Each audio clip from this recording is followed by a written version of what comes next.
Mobile ফোনে শুনে শুনেই কোরআনে হাফেজা হয়েছেন জন্মান্ধ খাদিজা খাতুন। বিসমিল্লাহির রহমানির রহিম। শৈশবেই বাবাকে হারিয়ে চরম দারিদ্রতার সঙ্গে লড়েও হার মানেননি তিনি। নিজের অদম্য মনোবল আর কোরআনের প্রতি ভালোবাসা থেকেই নিজের স্বল্প সামর্থ্য দিয়ে মোবাইল ফোনে শুনে শুনেই ৩০ পারা কোরআনের হাফেজা হয়েছেন জন্মান্ধ এই নারী।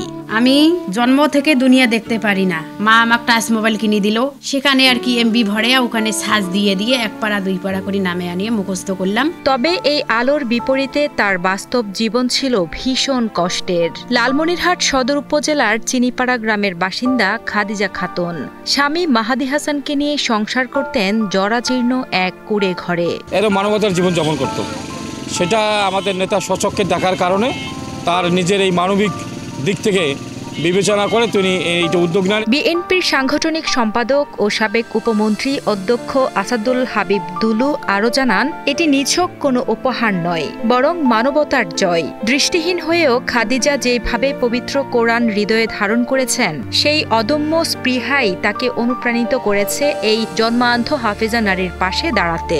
আমরা দেখেছি যে খাদিজা জন্ম অন্ধ এবং অন্ধ অবস্থায় সে কোরআনে হাফেজ হয়েছে।